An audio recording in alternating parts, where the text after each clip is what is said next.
Praise the lord. దేవునికి మహిమ కలుగును గాక.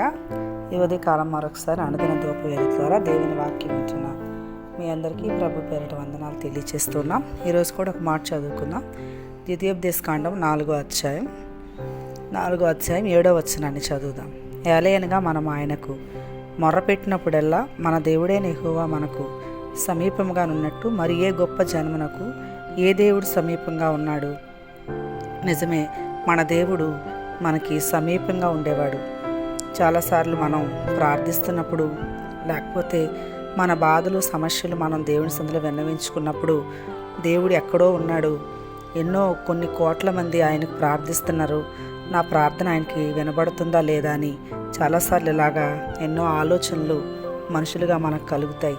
కానీ బైబిల్ ఏం చెప్తుందంటే, ఎవరైతే ఆయనకు నిజంగా మొర్ర పెడతారో వాళ్ళకి ఆయన సమీపంగా ఉన్నాడని దేవుని వాక్యంలో మనం చూస్తాం.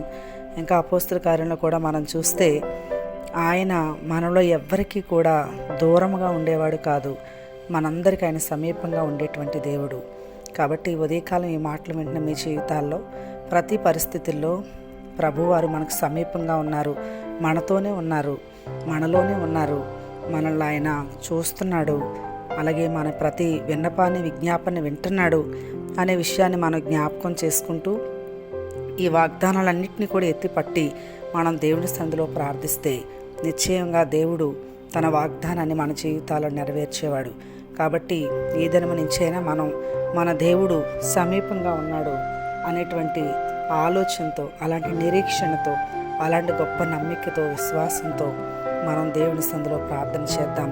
నిజంగా మన దేవుడు మనకు సమీపంగా ఉన్నాడు. మనం పిలిచిన వెంటనే ఆయన ఖచ్చితంగా మన పిలుపు వింటాడు. ఇలా చూస్తే యెషయా గ్రంథంలో చాలా విషయాలు, నువ్వు పిలవగా ఆయన నీకు ఉత్తరం ఇచ్చిననుంది. అంటే మనం పిలిచిన వెంటనే ఎవరికి వినబడుతుంది?